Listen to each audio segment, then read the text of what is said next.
चलिए मैं आपको मदीना लेके चलता हूं। मदीना के अंदर एक बहुत बड़े आलिम हैं, इस वक्त बहुत बूढ़े हो चुके हैं। उनका नाम है शेख अब्दुल मोहसिन अल अब्बाद हफिज़हुल्लाह। बहुत बड़े आलिम हैं शेख अब्दुल मोहसिन अल अब्बाद। उनको मुहद्दिसे मदीना कहा जाता है। मदीना के बहुत बड़े आलिम हैं, इमाम हैं। उनके बेटे जिनका नाम शेख अब्दुल रज़्ज़ाक अल बद्र है, वो मदीना यूनिवर्सिटी के अंदर हदीस पढ़ाते हैं और मस्जिद नबवी में हदीस का दर्स देते हैं और हजारों नहीं लाखों स्टूडेंट्स उनसे हदीस पढ़ते हैं।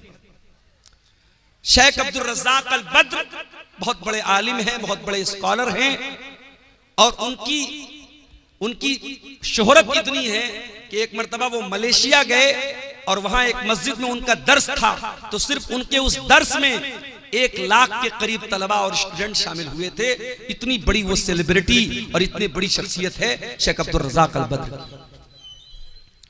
शेख अब्दुल रज़्ज़ाक अल बद्र के यहाँ एक आदमी ड्राइविंग का काम करता था, गाड़ी चलाता था इंडिया के आंध्र प्रदेश के शहर विजयवाड़ा का। विजयवाड़ा बहुत मशहूर शहर है आंध्र प्रदेश का। मैं 2 साल वहां रमजान में रहा हूं। बहुत अच्छे लोग हैं, बड़े दीनदार लोग हैं। विजयवाड़ा का एक आदमी सऊदी अरब में शेख अब्दुल रज़्ज़ाक अल बद्र के घर 4 व्हीलर की कार की ड्राइविंग करता था, ड्राइवर था।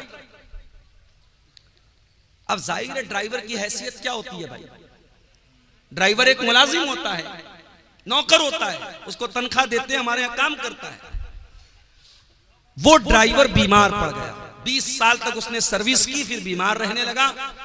उसने शेख से माजरत की कि अब मेरी तबीयत खराब रहती है, वो इंडिया वापस चला गया। आज के दौर में एक ड्राइवर गया, दूसरा ड्राइवर चला आया, कौन पूछने जाता है? शेख अब्दुल रज़्ज़ाक अल बद्र अपने उस बूढ़े ड्राइवर को रोजाना तो नहीं, महीने में 3-4 बार कॉल करके उसकी हालचाल पूछते हैं, उसकी तबीयत के बारे में रिपोर्ट लेते हैं।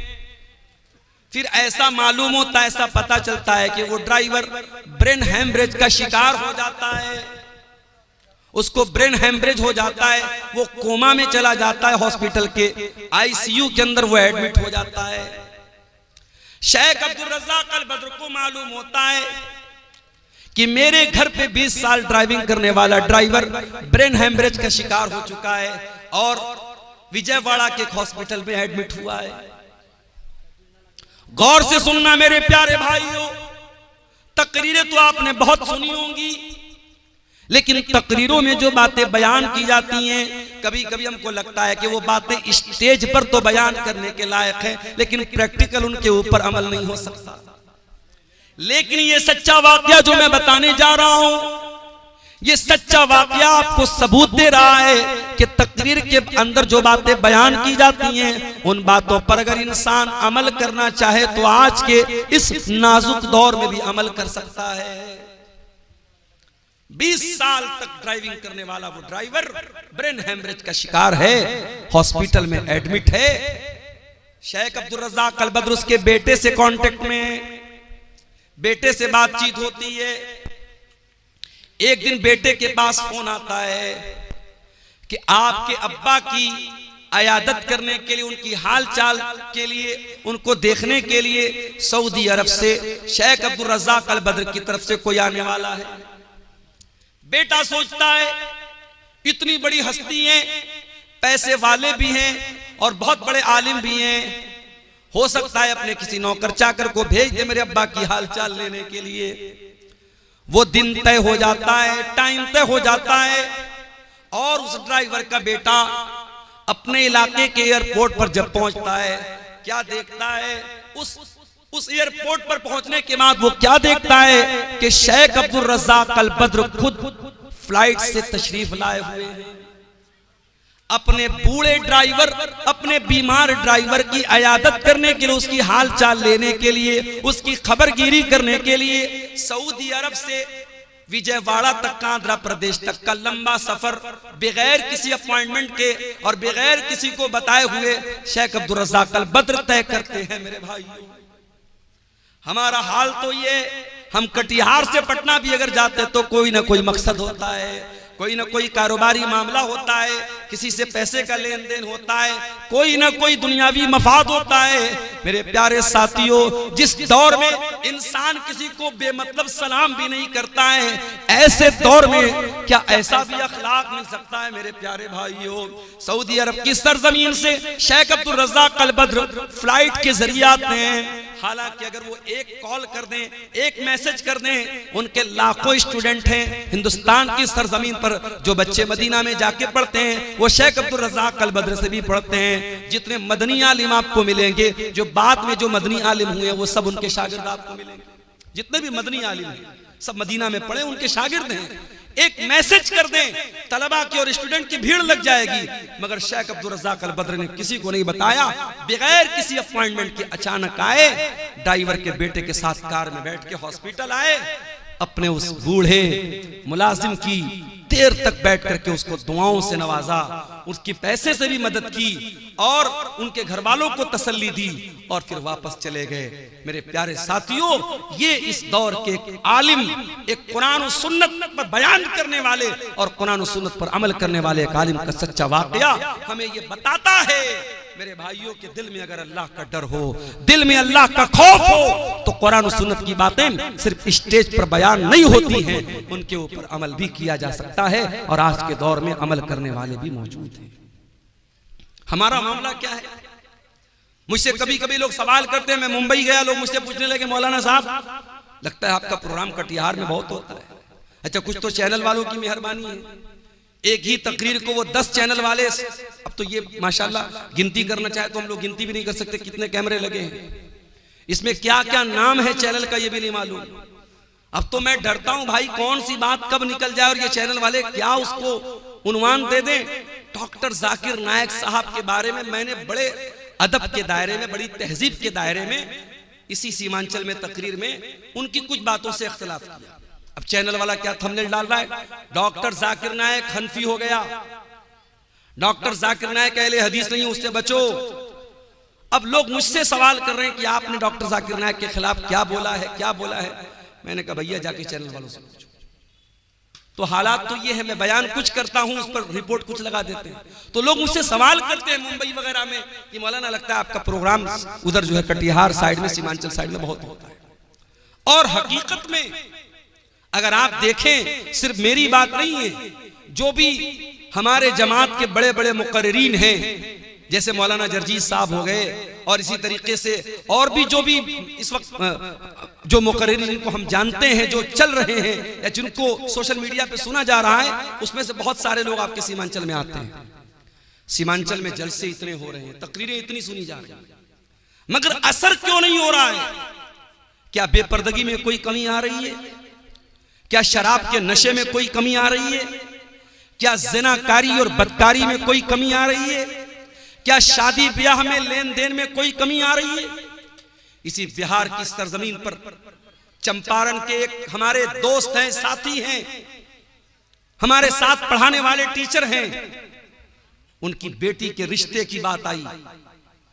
लड़का मामूली सा कोई काम करता है, मेहनत मजदूरी का काम करता है, 5 लाख रुपए की डिमांड की उसने। वो टीचर हमारे साथ पढ़ाते, कहने लगे मौलाना ये हालात हैं हमारी जमात के लोगों के। अहले हदीस लड़का है, घर वाले बड़े पक्के अहले हदीस हैं, 5 लाख रुपए की डिमांड हुई है कि लड़की की शादी करना है तो 5 लाख रुपया लेके आओ। मेरे भाइयों, दावा करना बंद कर दो अहले हदीस का। तुम्हारे शादी ब्याह में अगर तुम कुरान और सुन्नत को फॉलो नहीं करते हो, लेन देन में अगर कुरान और हदीस को फॉलो नहीं करते हो, चाल चलन में कुरान और हदीस पर नहीं चलते हो, तो सिर्फ सीने पर हाथ बांध कर और रफुल यदैन करके अपने आप को अहले हदीस कहना बंद कर दो, बंद कर दो अहले हदीसों को बदनाम करना। हमारे दिल कठोर हो चुके हैं मेरे भाई, इतनी तकरीरें सुन रहे हैं मगर कोई असर नहीं पड़ रहा है। क्यों? कुरान का वो सवाल हमसे और आपसे भी हो रहा है, अलम यान लिल्लदीना आमनू, ऐ ईमान वालों वो समय कब आएगा, वो टाइम कब आएगा, वो वक्त कब आएगा, अन तख्शा कुलूबुहुम लिज़िक्रिल्लाह, कि अल्लाह का कलाम सुन करके सिर्फ तुम्हारे कानों को अच्छा नहीं लगेगा, बल्कि तुम्हारे दिल के ऊपर भी उसका इफेक्ट पड़ेगा, उसका प्रभाव पड़ेगा। हमारा हाल तो ये हो गया है, एक कान से सुनना है, दूसरे कान से उड़ाना, कान तक ताल्लुक है, बस दिल से कोई कनेक्शन नहीं है। हमारे नौजवानों को देख लो, हमारी बहनों को देख लो, नौजवान लड़कियों को देख लो, सारी मेहनत किस पर हो रही है? शरीर पर हो रही है, चेहरे पर हो रही है। लड़कों को देखो, जिम जा रहे हैं, चिकन खा रहे हैं, मटन खा रहे हैं, क्यों साहब बॉडी बन जाए। लड़कियों को देखो, आधा आधा घंटा आईने के सामने खड़ी हैं, क्या कर रही है? मेकअप कर रही है। ब्यूटी पार्लर में दुल्हन जाती है, जाने के टाइम जो है वो उसका कलर कुछ और होता है, आने के टाइम कलर कुछ और होता है, डिजाइन पूरा बदल जाता है। आप देख ले, मेकअप पर इतनी मेहनत हो रही है, लेकिन इस पर कोई मेहनत नहीं हो रही है। अल्लाह ताला के यहाँ जिस चीज की वैल्यू है मेरे भाइयों, फेस की वैल्यू नहीं है। अल्लाह के हमारी बॉडी की वैल्यू नहीं है, अल्लाह ताला के हमारे दिल की वैल्यू है। इब्राहीम अलैहिस्सलाम दुआ करते हैं, वला तुखज़िनी यौम युबअसून, ऐ अल्लाह तो मुझे कयामत के दिन जलील मत करना, ऐ अल्लाह तो मुझे कयामत के दिन रुसवा मत करना। यौम ला यनफ़उ मालुन वला बनून, जिस दिन न माल काम आएगा न औलाद काम आएगी, इल्ला मन अतल्लाह बिक़ल्बिन सलीम। कयामत के दिन तो वही कामयाब होगा अल्लाह जो साफ सुथरा दिल लेकर के आएगा। तुम्हारे चेहरे कितने साफ सुथरे हैं, तुम्हारे बालों में कितनी खूबसूरती है, तुम्हारा शरीर कितना खूबसूरत है, अल्लाह ताला क्या ये मैटर नहीं करता है? हाँ, अल्लाह क्या ये मैटर करता है कि आपका दिल कितना साफ सुथरा है। कहीं ऐसा तो नहीं कि चेहरा तो बहुत अच्छा है, बॉडी तो बहुत मजबूत है, मगर दिल के अंदर गंदगी भरी है, दिल के अंदर लालच भरा है, दिल के अंदर खुदगर्जी भरी है, दिल के अंदर माल की मोहब्बत भरी है, दिल के अंदर दुनिया की मोहब्बत भरी है, दिल के अंदर शरारत भरी है। दिल साफ नहीं होगा मेरे भाइयों, हम अल्लाह के कामयाब नहीं हो सकते। दिल पर मेहनत करो, दिल पर मेहनत करो। इसीलिए अल्लाह कुरान के पहले पारे में कहता है, यहूदियों का जिक्र करते हुए, जब यहूदियों ने अल्लाह ताला की बहुत नाफरमानी की, बहुत गुनाह किया, अल्लाह ने फरमाया, सुम्मा क़सत क़ुलूबुकुम मिन बादि ज़ालिका फ़हिय कल हिजारति औ अशद्दु क़स्वा। ऐ यहूदियों, तुम्हारे दिल पत्थरों से ज्यादा कठोर हो चुके हैं, पत्थरों से ज्यादा सख्त हो चुके हैं। व इन्न मिनल हिजारति लमा यतफज्जरु मिनहुल अन्हार। अरे पत्थर भी कुछ ऐसे होते हैं कि पत्थर के अंदर से नहरें बहती हैं। व इन्न मिन्हा लमा यशक्कु फयख़रुजु मिनहुल मा। पत्थर तो कुछ ऐसे भी होते हैं कि पत्थर पर जब बार बार पानी की बूंदें पड़ती हैं तो पत्थर में सुराख हो जाता है और पत्थर से पानी रिस रिस करके बहने लगता है। ऐ यहूदियों, ऐ अहले किताब, तुमने इतना अल्लाह को नाराज किया है, इतने गलत काम किए हैं, इतने अल्लाह को नाराज करने वाले काम किए हैं कि तुम्हारे दिल तो पत्थरों से ज्यादा सख्त। कुरान ने तो यहूदियों के बारे में कहा था। माफ करना मेरे भाइयों, हमें और आपको इस आयत को अपने ऊपर भी आज अप्लाई करने की जरूरत है। कहीं ऐसा तो नहीं कि हमारे दिल भी पत्थरों से ज्यादा कठोर हो गए। वही कुरान, जो कुरान डाकू सुनता था तो सुधर जाता था, तौबा कर लेता था। एक डाकू था जिसका नाम था फुज़ैल इब्न अयास। उसका काम था डाका डालना, लोगों के मकान में जाके चोरी करना, लोगों का माल हड़प लेना, लोगों का पैसा चोरी कर लेना। एक दिन रात का वक्त था, एक मकान की छत पे जाके कूदता है। रात का सन्नाटा है। फुज़ैल इब्न अयास डाका डालने के लिए, चोरी करने के लिए गया है। एक मकान की छत में कूदता है। दूर से कोई अल्लाह का बंदा अपने घर में बैठ के कुरान की तिलावत कर रहा है। उसकी तिलावत की आवाज फुज़ैल इब्न अयास के कानों में पड़ती है और इत्तेफाक से वो इंसान कुरान की यही आयत पढ़ रहा है, अलम यअनि लिल्लज़ीना आमनू अन तख़शा क़ुलूबुहुम लिज़िक्रिल्लाह। ऐ ईमान वालो, क्या अभी वो समय नहीं आया कि अल्लाह का कलाम सुन करके तुम्हारे दिल पिघल जाएं, तुम्हारे दिल कांप जाएं, तुम्हारे दिल नरम पड़ जाएं। जब ये आयत हजरत फुज़ैल इब्न अयास के कान में पड़ी, कहा अल्लाह, मैं तेरा इतना गुनहगार बंदा। कोई रात में बैठ के कुरान की तिलावत कर रहा है, कोई कुरान पढ़ रहा है, और मैं बैठ के लोगों का माल चोरी कर रहा हूं, मैं डाका डाल रहा हूं। अय अल्लाह, मैं तौबा करता हूं तेरी बारगाह में। वो टाइम आ गया है अल्लाह, जिस टाइम के बारे में तू पूछ रहा है कि वो समय कब आएगा, वो समय आ चुका है। फुज़ैल इब्न अयाज़ ने सच्ची तौबा की, वहां से निकले। एक जगह अंधेरा था, बारिश का मौसम था, लोग एक जगह रुके हुए थे एक मकान में और आपस में बातें कर रहे थे। रात बहुत हो गई है, अब हमें यहीं रुक जाना चाहिए। किसी ने कहा नहीं, यहां रुको मत, हमें चलना चाहिए। क्या पता फुज़ैल इब्न अयाज़ नाम का डाकू कहीं छुपा हो और हमें पकड़ करके हमें लूट ले, मार ले, इससे पहले कि हमारा माल चोरी हो जाए, हमें यहां से निकल जाना चाहिए। फुज़ैल इब्न अयाज़ ने आसमान की तरफ देखा, कहा अल्लाह, तेरे बंदे आज मुझसे डरते हैं। उन्हें डर है फुज़ैल इब्न अयाज़ ना आ जाए, मेरा माल चोरी ना हो जाए, मेरे माल पे डाका ना पड़ जाए।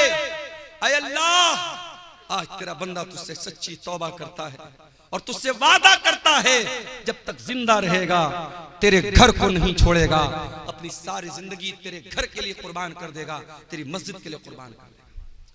फुज़ैल इब्न अयाज़ तौबा करते हैं और वहां से वो मक्का आते हैं और सारी जिंदगी अपने आप को खाने काबा के साथ जोड़ लेते हैं और इतने बड़े आलिम बन जाते हैं, इतने बड़े इमाम बन जाते हैं कि उनको अपने दौर का सबसे बड़ा आलिम माना जाता है और सबसे बड़े बड़े जाहिद और आबिद लोगों में उनका शुमार होता है।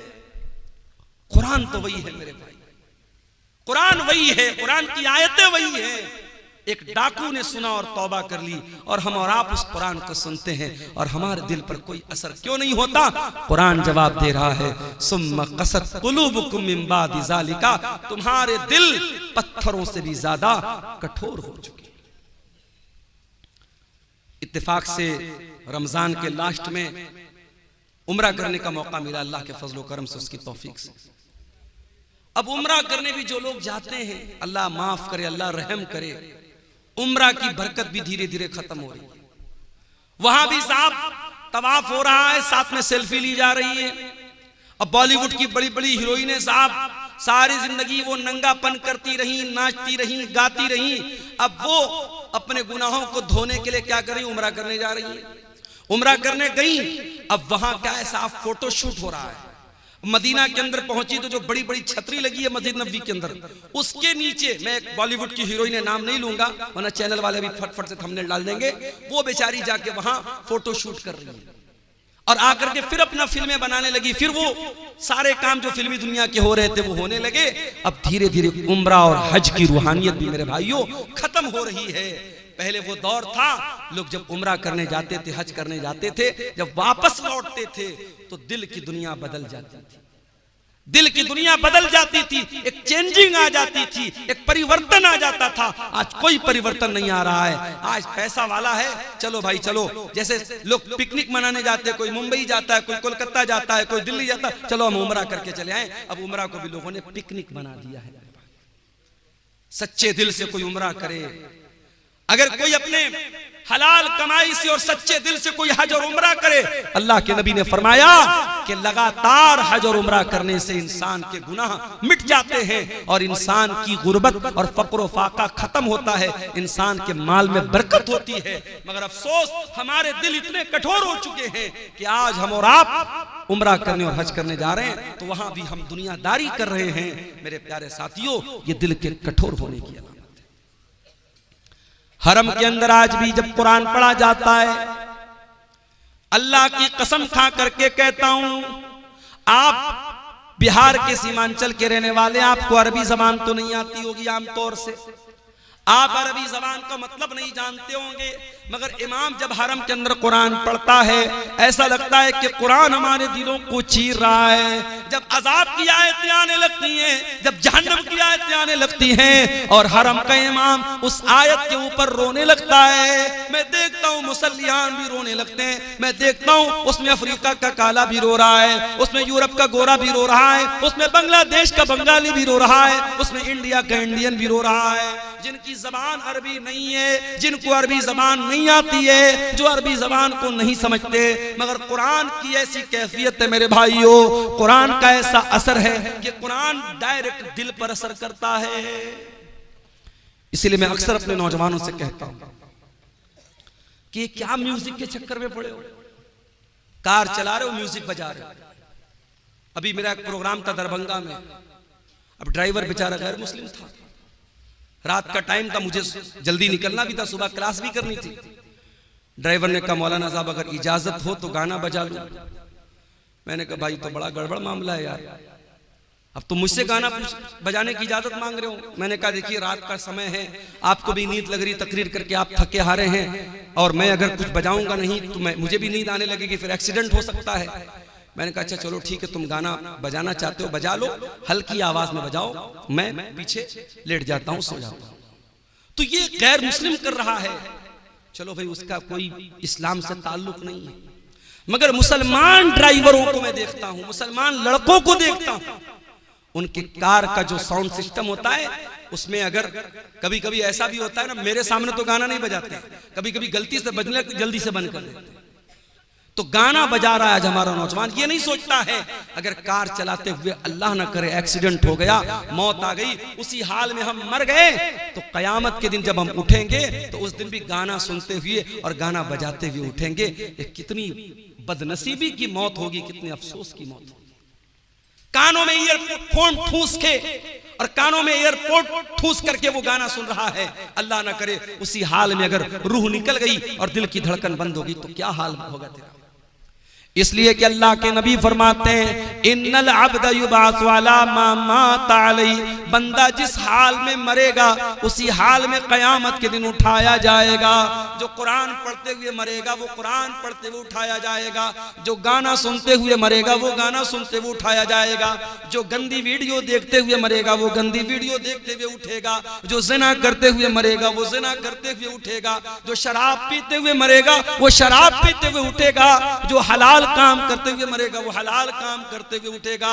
हत्ता के अगर कोई हाजी हज करने गया है, अल्लाह के नबी ने फरमाया अगर इहराम की हालत में हाजी का इंतकाल हो जाए तो उसको अलग से कोई कफन पहनाने की जरूरत नहीं है, उसी इहराम के कपड़े में उसे कफना दो, इसलिए कि कयामत के दिन वो हाजी जब उठेगा तो उसी इहराम के कपड़े में उठेगा और लब्बैक अल्लाहुम्मा लब्बैक कहते हुए उठेगा। मेरे साथियों, अगर आपको गाना और म्यूजिक से प्यार और मोहब्बत है और आपके दिल को गाने की आवाज से सुकून मिलता है, म्यूजिक से सुकून मिलता है, तो ये इस बात की पहचान है कि दिल के अंदर ईमान बहुत कमजोर हो चुका है, दिल मुर्दा हो रहा है। इसलिए कि कुरान कहता है अला बिज़िक्रिल्लाहि तत्मइन्नुल कुलूब, ईमान वालों के दिल को तो अल्लाह के जिक्र से सुकून मिलता है, ईमान वालों के दिलों को तो कुरान से सुकून मिलता है। हमारे प्यारे नबी सल्लल्लाहु ताला अलैहि वसल्लम कुरान पढ़ा भी करते थे और कुरान सुना भी करते थे। एक मर्तबा आपने हजरत अब्दुल्ला बिन मसूद से कहा अय अब्दुल्ला तुम मुझे कुरान पढ़ के सुनाओ। अब्दुल्ला बिन मसूद बहुत अच्छा कुरान पढ़ते थे, बहुत खूबसूरत आवाज थी। अब्दुल्ला बिन मसूद ने कहा कि अल्लाह के रसूल मैं आपको कुरान पढ़ के सुनाऊं, ये कुरान तो आप ही के ऊपर उतरा है, मैं आपको कैसे पढ़ के सुनाऊं। आपने फरमाया अय अब्दुल्ला इन्नी उहिब्बु अन अस्माअहु मिन गैरी, आज मैं दूसरे के मुंह से कुरान सुनना चाहता हूं, आज तुम मुझको कुरान पढ़ के सुनाओ। हजरत अब्दुल्ला कुरान पढ़ने लगे, अल्लाह के नबी सुन रहे हैं, हजरत अब्दुल्ला कुरान पढ़ रहे हैं।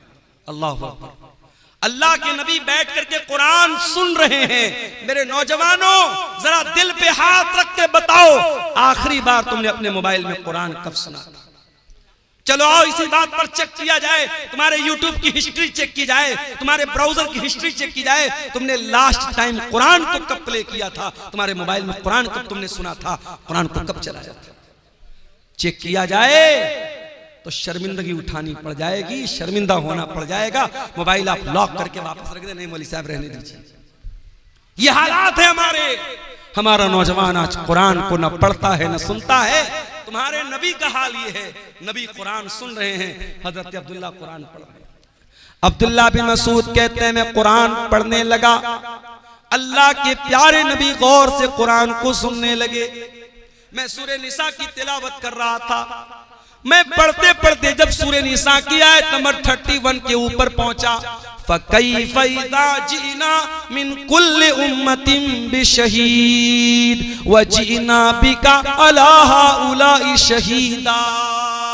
ऐ नबी, उस वक्त आपका क्या हाल होगा जब हम हर उम्मत के ऊपर से गवाह लाएंगे, और ऐ नबी हम आपकी उम्मत पर आपको गवाह बनाएंगे।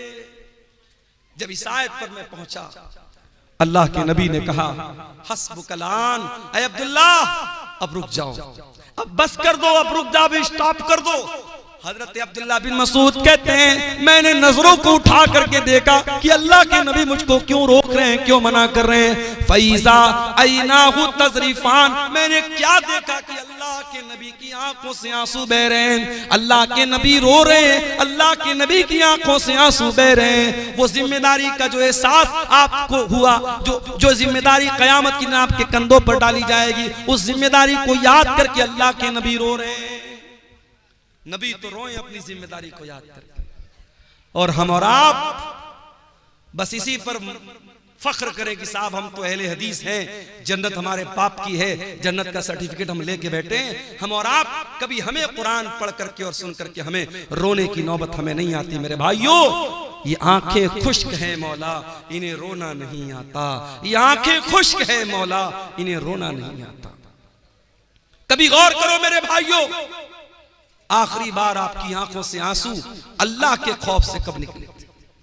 किसी के मरने पे निकले होंगे, कोई तकलीफ हुई होगी निकले होंगे, कोई दर्द हुआ होगा निकले होंगे, मगर इन आंसुओं से अल्लाह के खौफ से आंसू कब निकला था? जरा सोचना मेरे भाइयों, जरा हम सब अपने गिरबान में झांकें और सोचें, अल्लाह के खौफ से आंसू कब निकला था?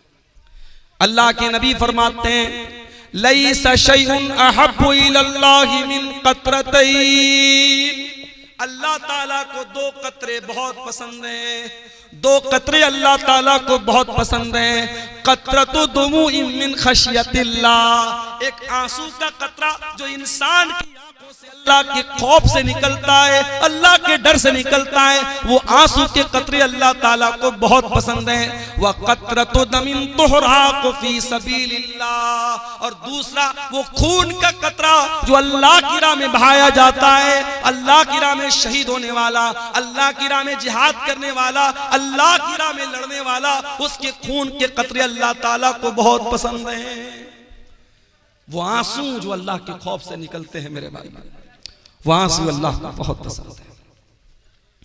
अल्लाह के प्यारे नबी फरमाते हैं, बुखारी और मुस्लिम की रिवायत है, कयामत का दिन होगा, सूरज 1 मील की दूरी पर होगा, लोग गर्मी से पसीने से बेहाल होंगे। सबअतुन युज़िल्लुहुमुल्लाह, 7 तरीके के बंदे अल्लाह ताला के ऐसे होंगे जिनको अल्लाह ताला अपने अर्श का साया देगा। उन 7 खुशनसीब बंदों में एक बंदा वो भी होगा, व रजुलुन ज़करल्लाह खालियन फफ़ाज़त ऐना, अल्लाह का वो बंदा जिसने तन्हाई में, अकेले में, बंद कमरे में बैठ करके अल्लाह को याद किया, अपने गुनाहों को याद किया, अपने पापों को याद किया, अपनी नाफरमानियों को याद किया, और उसकी आंखों से आंसू बह पड़े, वो रोने लगा। उस अल्लाह के खौफ से बहने वाले आंसू को अल्लाह ताला कयामत के दिन उनकी लाज रखेगा, और उस इंसान को अल्लाह ताला कयामत के दिन गर्मी से बचाएगा, सूरज की तपिश से बचाएगा। मेरे भाइयों, मैं फिर से उसी आयत को पढ़ता हूं जो खुतबे मसनूआ के बाद मैंने पढ़ी थी। कुरान सवाल कर रहा है हमसे और आपसे, अलम यानि लिल्लज़ीना आमनू अन तख्शा कुलूबुहुम लिज़िक्रिल्लाह, ऐ ईमान वालों, क्या अभी वो समय नहीं आया कि अल्लाह का कलाम सुन करके तुम्हारे दिल पिघल जाए? मेरे प्यारे नौजवान साथियों, तुमसे भी एक बात कहनी है, नौजवानी बड़ी खतरनाक उम्र होती है। शैतान सबसे ज्यादा अगर किसी उम्र के अंदर इंसान को बहकाता है तो जवानी में बहकाता है। जितना गुना इंसान जवानी में कर लेगा बुढ़ापे में नहीं कर पाएगा। शराब इंसान आमतौर से जवानी में पीता है, ज़िनाकारी के अड्डे आमतौर से जवानी में आबाद होते हैं, टाइम का गलत इस्तेमाल आमतौर से जवानी में इंसान करता है। जब इंसान 50 साल का हो जाता है, 60 साल का हो जाता है, तो ऑटोमेटिक उसको ये एहसास हो जाता है अब तो मरने वाला हूं, अब तो कब्र में जाने वाला हूं, तब तो इंसान ऑटोमेटिक सुधर जाता है। असल जो सुधरने की उम्र है वो तो जवानी की उम्र है, जो तौबा करने की उम्र है, जो अल्लाह से माफी मांगने की उम्र है, माफ करना, वो 20 से 40 साल के बीच की उम्र है। फारसी का एक शायर कहता है, दर जवानी तौबा करदन शेवे पैगंबरी, वक्त पीरी गुर्गे जालिम निशवत परहेजगार। जवानी में तौबा करना नबियों का तरीका है, बुढ़ापे में तो भेड़िया भी शरीफ बन जाता है। जब पेट में आंत नहीं, मुंह में दांत नहीं, तब शरीफ बन गए तो कौन सा कमाल किया। मेरे प्यारे नौजवान साथियों, आज अपनी जवानी का गलत इस्तेमाल करने के पहले सोच लेना कि अल्लाह ताला क्या इसका हिसाब देना पड़ेगा। गुनाह की लज्जत तो आज मिल जाएगी, गुनाह का मजा तो मिल जाएगा, मगर इस गुनाह के बाद इसका जो असर तुम्हारी जिंदगी पर पड़ेगा, जो पछतावा तुम्हें होगा, उस पछतावे के बाद तुम्हारे सामने कोई रास्ता नहीं होगा। इसलिए कि मेरे नौजवान भाइयों, इस बात की कोई गारंटी नहीं है कि आज आप नौजवान हैं, कल आप बुढ़ापे तक जिंदा रहेंगे। क्या गारंटी? अपनी आंखों से मैंने देखा है, बिल्कुल जवान आदमी, हमारे यूपी के अंदर बनारस से 100 किलोमीटर दूर है इलाहाबाद। इलाहाबाद में बिल्कुल नौजवान यंग लड़का मुझे मिलता है, पेशे से डॉक्टर है, और मेरी आदत है अगर तकरीर में कोई वेल क्वालिफाइड, वेल एजुकेटेड, पढ़ा लिखा अगर इंसान अगर मिलने आता है, मैं बड़ी तवज्जो से मिलता हूं, क्योंकि आज के इस दौर में पढ़े लिखे लोग और जो है समाज में जिनका एक मकाम और स्टेटस है, इस तरीके के लोग अगर प्रोग्राम में आ रहे हैं और उलमा से मिलने आ रहे हैं, ये बड़ी बात है। ऐसे लोगों का हमें वेलकम करना चाहिए, इस्तेकबाल करना चाहिए। नौजवान लड़का है 20-22 साल का, मिलने आता है, मौलाना आपकी तकरीर बहुत शौक से सुनता हूं, बड़ी मोहब्बत करता हूं, नंबर का आदान प्रदान होता है, बीच बीच में कभी कभी व्हाट्सएप भी करता है, फेसबुक भी चलाता था वो लड़का। फिर एक दिन उसके फेसबुक पर एक पोस्ट आई, मैं बहुत बीमार हूं, मेरे लिए दुआ कीजिएगा, मैं बहुत बीमार हूं। उसके बाद उस पोस्ट के डालने के बाद तकरीबन 1-2 हफ्ते के बाद खबर आती है कि डॉक्टर फलां साहब जो इलाहाबाद के रहने वाले हैं, ब्लड कैंसर हो गया, इंतकाल हो गया। 1 साल पहले जब वो लड़का मिला था मुझे, उसकी बॉडी को देख करके मैं सोच भी नहीं सकता था कि 1 साल बाद इसके मरने की खबर आएगी। हम नहीं जानते मेरे भाइयों, हमारी मौत का क्या बहाना बनेगा। हमारे उत्तर प्रदेश ही के एक नौजवान आलिम दीन थे, मौलाना अब्दुल रहमान सलफी, मुंबई के अंदर एक मस्जिद में इमामत कराते थे। कई प्रोग्रामों में हम लोगों ने साथ में प्रोग्राम किया, बंगाल में और इसी तरीके से मुंबई में, और 1 साल रमजान में तफसीर का बयान करने के लिए करनूल शहर में, आंध्र प्रदेश में, मैंने बात करके उनको वहां पे अपॉइंट किया था। वहां पर भी वो गए थे, बड़ी मोहब्बत करते थे मुझसे, मैं भी मोहब्बत करता था उनसे। एक प्रोग्राम में मुंबई से पूना जाते हैं, और पूना का प्रोग्राम करके चूंकि मस्जिद की इमामत, कहते दुनिया की सबसे टफ ड्यूटी होती है मस्जिद की इमामत। दुनिया की और ड्यूटी में 8 घंटा ड्यूटी करना है, 10 घंटा ड्यूटी करना है, 12 घंटा ड्यूटी करना है, मगर मस्जिद के इमाम को 24 घंटे ड्यूटी करना है। फजर की नमाज में सारा मोहल्ला ना आए, कोई मसला नहीं है, मौलवी साहब क्यों नहीं आए, मौलवी साहब क्यों नहीं आए। मौलवी साहब शादीशुदा हैं, बीवी के साथ रहते हैं, हो सकता है नापाक हुए हो, तबीयत ठीक ना रही हो, रात में नहाने का मौका ना मिला हो, पानी गर्म करने का मौका ना मिला हो, कोई भी वजह रही हो, नहीं साहब, इमाम साहब की तनख्वाह काटी जाएगी, फजर की नमाज में क्यों नहीं आए। ये आज क्या हो रहा है? मैं समझ रहा हूं बारिश का मौसम है, धीरे धीरे यहाँ बारिश की बूंदें हमारे यूट्यूबर हजरात के मोबाइलों पर भी चू रही है। बहुत लंबा टाइम नहीं लूंगा आपसे, कुछ देर और सब्र कर लीजिए, कुरान और हदीस की बातें हैं, इंशाअल्लाह फायदा होगा। मेरे भाइयों, आज सबसे टफ ड्यूटी अगर किसी की है तो इमाम की ड्यूटी है। मौलाना अब्दुल रहमान सलफी बिल्कुल यंग एज के 2 छोटे छोटे बच्चों के बाप हैं। मैं उनके गांव में भी गया हूं, उत्तर प्रदेश में सिद्धार्थनगर में उनका गांव है। पूना में प्रोग्राम हुआ, रात ही में उनको मुंबई वापस आना है, क्योंकि फजर की नमाज भी उनको पढ़ाना है। वहां मुंबई और पूना के बीच में टैक्सी चलती है, और बड़ी स्पीड में वो टैक्सी वाले चलाते हैं, क्योंकि उनको रात में जल्दी जल्दी मुंबई से पूना, पूना से मुंबई करना रहता है, ज्यादा पैसा कमाना रहता है। ड्राइवर ने बेहिसाब गाड़ी चलाई, बड़ी स्पीड में गाड़ी चल रही थी, 100-150 की स्पीड में गाड़ी चल रही थी। एक जगह रास्ते में जो डिवाइडर होता है उस डिवाइडर में ले जाके ड्राइवर ने पूरी स्पीड में गाड़ी ठोक दी। गाड़ी के अंदर 10 लोगों में से 7 लोग ऑन द स्पॉट इंतकाल कर गए। मौलाना अब्दुल रहमान सलफी अल्लाह रहमत मगफरत फरमाए, ऑन द स्पॉट उनका इंतकाल हो गया, पूरा सर पिचक गया और बड़ी मजलूमाना तरीके से उनकी मौत हो गई। क्या वो पूना जाने के पहले उन्होंने सोचा था कि मेरे साथ ऐसा हो जाएगा? हम नहीं जानते मेरे भाई, कौन सा एक्सीडेंट, कौन सी बीमारी, कौन सा बहाना हमारी जिंदगी की सांसों की डोर को खत्म कर देगा, हमारा दिल धड़कना बंद हो जाएगा। मेरे भाइयों, जिंदगी का नाजायज इस्तेमाल मत करो, जवानी की इन घड़ियों का मिसयूज मत करो।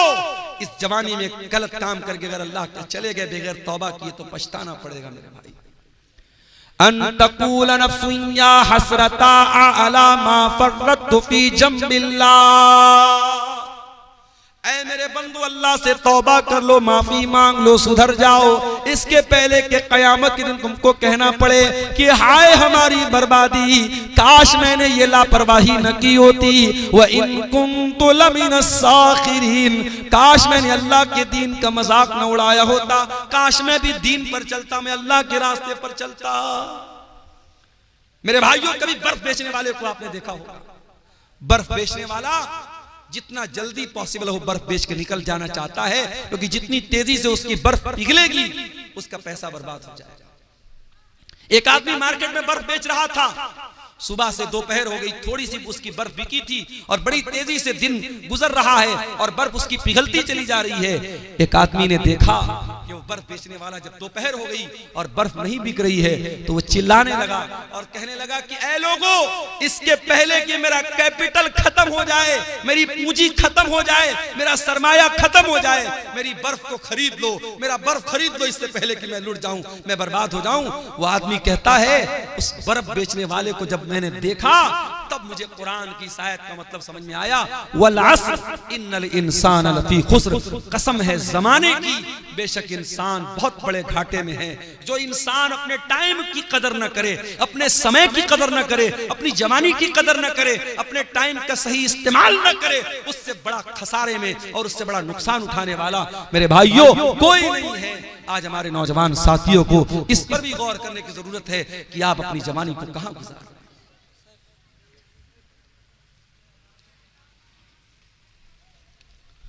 कुरान का वो सवाल हमसे और आपसे हो रहा है मेरे भाई, अलम यानि लिल्लज़ीना आमनु अन तख्शा कुलूबुहुम लिज़िक्रिल्लाह, क्या ईमान वालों के लिए अभी वो समय नहीं आया कि अल्लाह का कलाम सुन करके उनके दिल पिघल जाएं, नरम पड़ जाएं। आज हमारे दिल इतने कठोर हो चुके हैं, मुर्दे को दफनाने के लिए कब्रिस्तान में लेकर के जाते हैं, अपने हाथों से कफनाते हैं, दफनाते हैं, मिट्टी देते हैं, फिर भी हमको ये एहसास नहीं होता कि एक दिन हमारे साथ यही होने वाला है। मेरे प्यारे भाइयों, आज बंद कमरे में लाइट को बंद कर दिया जाए, पंखा बंद कर दिया जाए, कमरा बंद कर दिया जाए, चारों तरफ से पैक कर दिया जाए और उस कमरे में हमको रखा जाए, हमारा दम घुटने लगेगा, हम बेचैन हो जाएंगे। ओ लोगों, जरा तसव्वुर करो, जरा गौर करो, कब्र के अंदर जब आप जाएंगे मेरे भाइयों, हम और आप जाएंगे, उस कब्र के अंदर हमें रखा जाएगा और मिट्टी डाल करके लोग चले जाएंगे। न वहां कोई लाइट होगी, न वहां कोई एसी होगा, न वहां कोई कूलर होगा, न वहां कोई पंखा होगा। वहां अगर एसी और कूलर और रोशनी मिलेगी, हमारे ईमान की बदौलत मिलेगी, हमारी नेकियों की बदौलत मिलेगी। मेरे भाइयों, दुनिया में एसी बहुत लगवाया आपने, दुनिया में पंखा बहुत लगवाया आपने, दुनिया में लाइटिंग बहुत लगवाई आपने, कब्र में वो लाइटिंग कैसे मिलेगी? जरा इस पर भी गौर करो मेरे प्यारे साथियों। आज दिल की कठोरता का ये हाल है, दिल की सख्ती का ये हाल है कि कब्रिस्तान में मुर्दे को दफनाने के टाइम भी हमारी आंखों से ना आंसू बहता है, न हमारे दिल पर कोई असर पड़ता है। अल्लाह के प्यारे नबी एक अंसारी सहाबी के जनाजे में जाते हैं, जनाजे को कब्र में उतारा जा रहा है, लाश को कब्र में उतारा जा रहा है और अल्लाह के प्यारे नबी कब्र की एक साइड में बैठे हुए हैं और आपके आसपास सहाबा भी बैठे हुए हैं।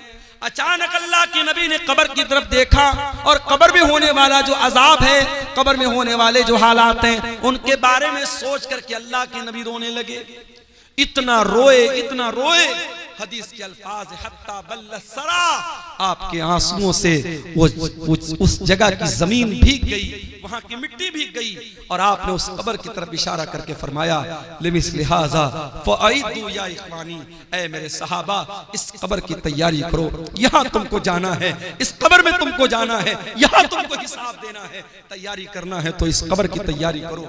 मेरे प्यारे साथियों, आज हालात ये हैं, मैं आपके कटिहार का हाल नहीं जानता, मैं आपके पूर्णिया अररिया का हाल नहीं जानता, मगर बनारस के कब्रिस्तानों में मैंने देखा कि बहुत सारे नौजवान कब्रिस्तान पे बैठकर जुआ खेलते हैं, बहुत सारे नौजवान कब्रिस्तान पे बैठ के शराब पीते हैं, बहुत सारे नौजवान मोबाइल पर गंदी वीडियो देखते हैं। यानी जहां हमारे मुर्दे दफन हैं, जहां अपने अपने अमल के हिसाब से कब्र में उनके साथ मामला हो रहा है, उस कब्रिस्तान में बैठ करके भी आज इंसान अल्लाह को याद नहीं करता है, मौत को याद नहीं करता है। अलम यानि लिल्लज़ीना आमनू अन तख्शा कुलूबुहुम लिज़िक्रिल्लाह, ऐ ईमान वालो क्या अभी वो समय नहीं आया कि अल्लाह का कलाम सुन करके तुम्हारे दिल पिघल जाए। उस्मान गनी को देखो मेरे प्यारे साथियों, क्या हुआ, थोड़ा धीरे धीरे बात करें। उस्मान गनी कौन है? नबी के दामाद हैं, नबी के दोहरे दामाद हैं, नबी की दो बेटियां इनके निकाह में आई हैं। उस्मान गनी वो उस्मान है, हर मौके पर अल्लाह के दीन के लिए, मस्जिद के लिए, नबी के मदरसे के लिए, नबी के सहाबा को पानी पिलाने के लिए, इस्लाम की राह में लुटाने के लिए उस्मान गनी अपनी दौलत का मुंह खोल देते हैं। उस्मान गनी ने कभी अपने कदम को पीछे नहीं रखा। वो उस्मान गनी जिनका नाम लेकर के नबी ने कहा था मा ज़र्रा उस्मान मा अमिल बादल यौम क़त्तो, उस्मान ने इतना अल्लाह की राह में दे दिया है, उस्मान का कोई गुनाह भी उसका कुछ बिगाड़ नहीं सकता है। वो उस्मान गनी जब कब्रिस्तान से गुजरते थे हज़ारों कतार रोने लगते थे। किसी ने पूछा क्या है उस्मान, क्या बात है, जन्नत की बात आती है तो आप नहीं रोते हैं, जहन्नम की बात आती है तो आप नहीं रोते हैं, कब्रिस्तान को देख करके क्यों रोने लगते हैं? उस्मान गनी कहते हैं ओ लोगो, मैंने अपने प्यारे नबी को ये फरमाते हुए सुना है इन्नल कब्र अव्वलु मंजिल मिन मनाजिलिल आखिरह, ये कब्र आखिरत की पहली सीढ़ी है, कब्र आखिरत की पहली मंजिल है। जिसने इस मंजिल को पार कर लिया उसके लिए आगे की मंजिल आसान है। ऐ लोगों, जब मैं कब्र को देखता हूं मुझे अपनी आखिरत याद आ जाती है और मैं अपने आंसुओं पर कंट्रोल नहीं कर पाता। आज हमें और आपको क्या कब्रिस्तान पे जाके मौत याद आती है? नहीं याद आती। आज तो कब्रिस्तान और कब्र पर भी आज मेला लगता है। आपको यकीन ना आए, मुंबई की हाजी अली की दरगाह पे जाके आप देख लें, यकीन ना आए लखनऊ की देवा की दरगाह पे आप जाके देख लें, यकीन ना आए अंबेडकर नगर बसखारी में कछौचा की दरगाह पे आप जाके देख लें, यकीन ना आए अजमेर में ख्वाजा मोइनुद्दीन चिश्ती अजमेरी की दरगाह पे जाके देख लें। वहां आपको लड़कियां भी नजर आएंगी, लड़के भी नजर आएंगे, शिर्क भी हो रहा है, नजरों का गुनाह भी हो रहा है, बदचलनी और बेहयाई भी हो रही है। आज कब्र पे जाके मौत किसको याद आती है? मेरे प्यारे साथियों, कुरान का सवाल बरकरार है, अलम यानि लिल्लज़ीना आमनू अन तख्शा कुलूबुहुम लिज़िक्रिल्लाह, ऐ ईमान वालो क्या अभी वो समय नहीं आया कि अल्लाह का कलाम सुन करके तुम्हारे दिल पिघल जाए? आज हमारी रातें गुनाहों में गुजरती हैं।